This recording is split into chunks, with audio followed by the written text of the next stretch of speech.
अस्सलाम वालेकुम नाज़रीन इकराम, IND टुडे के खबरनामे में आपका खैर मकदम है। आइए देखते हैं आज के तफसीलात।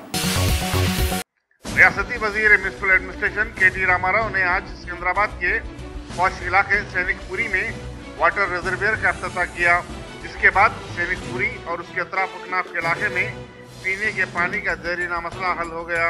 उन्होंने करीबी सनती इलाके चेरलापल्ली में एक पार्क का अफ्ताह और डबल बेडरूम मकानात स्कीम के तहत तामीर 350 मकानात का अफ्ताह भी किया। वजीर बल्दी नज़्म और नस्क में बोयनपल्ली इलाके में 20 करोड़ रुपए के तरक्याती प्रोजेक्टों का संग बुनियाद भी रखा। KT रामाराव ने अपनी तकरीर में दावा किया कि रियासत Telangana chief minister K Chandrashekhar Rao की क़यादत में तरक्की की तमाम बुलंदियों को छू लेगी और मुल्क भर की सबसे ज्यादा तरक्की याफ्ता रियासत बन जाएगी।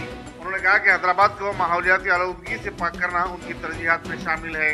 वज़ीर दाखिला नरसिम्हा रेड्डी ने कहा कि पहली मरतबा गिरिजनों को डबल बेडरूम मकानात में हिस्सा मिला है।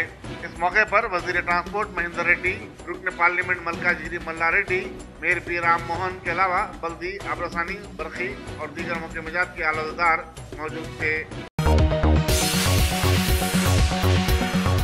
तेलंगाना प्रदेश कांग्रेस कमेटी के सदर डॉक्टर उत्तम कुमार रेड्डी ने चीफ मिनिस्टर और TRS के सदर K चंद्रशेखर राव को चैलेंज किया कि वो आइंदा असम्बली इंतखाबात में कांग्रेस की कामयाबी की सूरत में सरगर्म सियासत से सबूदश हो जाएं और अगर ऐसा नहीं हुआ तो फिर वो खुद सियासी संन्यास ले लेंगे। उत्तम कुमार रेड्डी जिले वरंगल के परकाल में प्रजना चेतना यात्रा के सिलसिले में अपनी आमद के बाद मीडिया से बातचीत कर रहे थे। उन्होंने कहा कि पूरी रियासत तेलंगाना में कांग्रेस पार्टी को अवाम की तायद हासिल हो रही है और अवाम TRS सरकार से छुटकारा हासिल करने के ख्वाहिशमंद नजर आते हैं। निजामाबाद में समेत गिजा के एक वाक़े में 15 साल लड़की सुमैया फौत हो गई, जबकि 13 लड़कियां सरकारी दवाखाने में जेर इलाज हैं। ACP नॉर्थ ने बताया कि जामिया सफिया मल्लेपल्ली निजामाबाद टाउन की लड़कियों ने कल शाम खैवदस की शिकायत की, जिन्हें सरकारी दवाखाने से रुजू किया गया, जहां इलाज के दौरान सुमैया चल बसी। मां बाकी तालिबात की हालत मुस्तकम बताई जा रही है। पुलिस मसरूफ़ तहकीकात है। दोनों शहरों हैदराबाद और सिकंदराबाद में बैंकों की तरफ से कायम ATM एनी टाइम मशीन अब ATQ ऑल द टाइम खल्लास बन चुके हैं, क्योंकि इन ATM मशीनों में कई दिनों से रकम नहीं पाई जाती। शहर भर के 3000 से ज्यादा ATM सेंटर्स के मुजमला 90% ATM खाली पड़े हैं। नकद रकम की जरूरतमंद अवाम एक ATM से दूसरे ATM को भाग रहे हैं और हर जगह उन्हें मायूसी से लौटना पड़ रहा है। बैंकों के औकात के बाद लोग हुकूमत निकालने ATM से ही रुजू होते हैं, मगर उन्हें अपनी ही रकम निकालने सख्त मुश्किलात का सामना करना पड़ा है। कई ATM पर नो मनी या फिर आउट ऑफ सर्विस के बोर्ड देखे गए और बास तो बंद ही पाए गए। 8 नवंबर 2016 को नोटबंदी के बाद से ही यूं तो रियासत तेलंगाना में नकदी बहरान आ गया। RBI से मुतादिद बार नुमाइंदगियों के बावजूद बैंकों में सूरत हाल कोई बेहतर नहीं हुई। ताहम ATM खाली के खाली ही हैं। तरफा तमाशा ये है कि कई दुकानदार क्रेडिट कार्ड और डेबिट कार्ड लेने से साफ इनकार कर रहे हैं, क्योंकि उन्हें ऐसे किसी लेन देन पर आयद होने वाली GST अदा करनी पड़ती है। वजीर आजम नरेंद्र मोदी की जानिब से डिजिटल इंडिया और डिजिटल कारोबार को फरोग देने की अपीलों का भी कोई असर नहीं हुआ और हर दुकानदार नकदी को ही तरजीह दे रहा है। पेट्रोल पंप भी सर्वर डाउन का बहाना बनाकर क्रेडिट कार्ड और डेबिट कार्ड कबूल करने से इनकार कर रहे हैं। शहर के फैशनेबल इलाके इलाकों एक सर्वे से पता चला कि वहाँ पर भी लोगों को सख्त का सामना करना पड़ा है और इन इलाकों में बंजारा हिल्स, जुबली हिल्स, हिमायत नगर, नारायणगुड़ा, आरबीट, दिलसुख नगर, कोकटपल्ली, हत्ता के पुराने शहर के इलाके पत्थरगट्टी और मदीना सर्कल भी शामिल हैं। बैंकों के अहदेदार कहते हैं कि ATM में रकूमात भरना उनकी जिम्मेदारी नहीं है, बल्कि इसका ठेका खांगी कंपनियों को दिया गया है, जबकि खांगी कंपनियां कहती हैं कि RBI उन्हें वाफिर मकदार में रकम फराहम नहीं कर रही है। अफजल सागर मल्लेपल्ली इलाके की एक लड़की बरखी की मजदूरी के सबब अपनी जान से हाथ धो बैठी। बताया जाता है कि 10 साला रुखसार दम्मे के आरिज़े का शिकार थी और उसे वक्तन फवक्तन नेबुलाइजर देना पड़ता था। कल रात भर इलाके में बारिश के बाद बरखी की सरबराही चली गई और पूरी रात गायब रही। इस दौरान रुखसार पर दम्मे का शदीद हमला हुआ और बर वक्त नेबुलाइजर न मिलने पर वो फौत हो गई। वालिदीन ने पुलिस हबीबनगर से रुजू होते हुए शिकायत दर्ज करवाई, लेकिन देखना होगा कि पुलिस किसके खिलाफ मुकदमा दर्ज करती है। गांधी हॉस्पिटल के मुलाजिमीन ने मखलूआ जायदादों को फौरी तौर पर पूरा करने का मुतालबा करते हुए दवाखाने के अहाते में धरना मुनज़्ज़म किया। AITUC से ताल्लुक रखने वाले इन मुलाजिमीन का कहना है कि स्टाफ की कमी के सबब उन पर काम का बोझ बढ़ गया है। दूसरी तरफ दवाखाने की कारकर्दगी भी मुतासिर हो रही है, ताकि इमरजेंसी के केसेस निपटने में भी दुश्वारियां पेश आ रही हैं।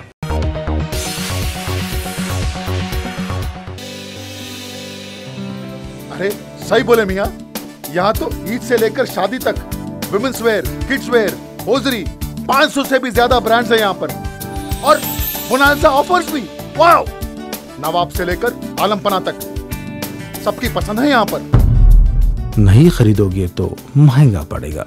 New brand factory, exhibition road opposite care hospital, Moazzam Jahi market, Hyderabad. Shopping का नया अड्डा। अल्हम्दुलिल्लाह, top selection computers advance technology के दौर में पेश करता है branded computers, laptops, accessories, CCTV camera, उम्दा क्वालिटी, होलसेल एंड रिटेल, निहायत वाजबी दाम पर दस्तयाब है। स्कूल, कॉलेज, कॉर्पोरेट ऑफिस वगैरह में बल्क क्वांटिटी में सप्लाई की जाती है। इसके साथ साथ हमारे यहाँ माहिर टेक्नीशियंस की निगरानी में रिपेयर्स की सहूलत भी मौजूद है। गुज़िश्ता 10 बरसों से मुल्क भर में अपनी इन तमाम खिदमात को जारी रखते हुए आपके एतबार को बरकरार रखने वाला नाम टॉप सिलेक्शन कंप्यूटर्स। जी हाँ, top selection computers, Vijayanagar colony beside Riyan hotel, Hyderabad. Proprietor Syed Rashid Ali Majid. Phone number 9849715954। Top selection computers. दोनों शहरों में कल रात चमक दमक के साथ गैर मौसमी बारिश ने आम जिंदगी को मफलूज करके रख दिया। 1 घंटे से ज्यादा देर तक चलने वाली मुसलसल बारिश से कई नशेबी इलाकों में पानी दाखिल हो गया और सड़कों पर पानी जमा हो जाने से ट्रैफिक घंटों जाम रही। पुराने शहर के कई इलाके कई घंटों तक तारीकी में डूबे रहे और बरकी के सब स्टेशनों पर फोन पर राब्ता पैदा करने की तमाम तर कोशिशें नाकाम रही। मुसलसल बारिश से फुटपाथ पर कारोबार करने वालों का व्यापार भी मुतासिर हुआ। बारिश से ये अलग बात है कि मौसम कुछ खुशगवार हुआ और गर्मी से परेशान लोगों को कुछ राहत मिली। मुल्क भर में अपनी नौयत की पहली चाइल्ड फ्रेंडली कोर्ट का हैदराबाद के हाका भवन में इफ्तिताह अमल में आया। इस कोर्ट में नाबालिग बच्चों के साथ होने वाली जिनसी ज्यादतियों से मुतालिक मुकदमात की समाअत होगी और फैसले सुनाए जाएंगे। सुप्रीम कोर्ट के जज एल मदन लुकर ने इसका इफ्तिताह किया। इस मौके पर कारगुजार chief justice Telangana high court Ramesh Ranganathan के अलावा director general police M Mahender Reddy, additional director general police Swati Lakra, Jagadishwar, secretary women's व चाइल्ड वेलफेयर डिपार्टमेंट तेलंगाना भी मौजूद थे। कारवान के मजलिस रुकन असम्बली कौसर मोहिउद्दीन ने आज जोनल कमिश्नर मजलिस बल्दिया हैदराबाद से मुलाकात करके उनके हल्के के हल तलब मसाइल पर तफसीली तबादला ख्याल किया। उन्होंने कमिश्नर बल्दिया डॉक्टर जनार्दन रेड्डी के दौरे के दौरान उनके हल्के में जिन कामों की तकमील का वादा किया था उस जानिब भी तवज्जो मबज़ूल करवाई। हातम तालाब और कटोरा हाउस की सफाई और गोलकुंडा व लंगर हाउस के इलाकों में मच्छरों की कसरत से पैदा होने वाली सूरत हाल से भी काम को वाकिफ करवाया। इस बातचीत के मौके पर कारवान के कारपोरेटर्स और सरगर्म मजलिसी कायदीन भी मौजूद थे। जोनल कमिश्नर ने वादा किया कि 10 दिन के अंदर वो इन तमाम मसाइल की यकसुई कर देंगे। नेपाल के दौरे कुनिंदा वज़ीर आज़म KP शर्मा और वज़ीर आज़म नरेंद्र मोदी के दरमियान आज दिल्ली में बाकायदा बातचीत शुरू हुई। इसमें दोनों वज़ीर आज़म ने हिंदुस्तान और नेपाल के दरमियान ताल्लुकात को मज़ीद मुस्तहकम बनाने का फैसला किया और कई माहदे भी किए। दोनों मुल्कों ने रॉक्सल काठमांडू के दरमियान ट्रेन राब्ता कायम करने का भी फैसला किया। वज़ीर आज़म नेपाल ने नरेंद्र मोदी को काठमांडू के दौरे की दावत भी दी। काले हरण के शिकार के इल्जाम में 5 साल की सजा पाने वाले फिल्मी अदाकार सलमान खान 2 दिन जेल में गुजारने के बाद आज शाम जमानत पर बाहर निकले। जोधपुर सेशन कोर्ट ने उनकी जमानत की दरखास्त की समाअत के बाद 50-50 हजार रुपए के बॉन्ड्स पर रिहाई के अहकाम सादर किए।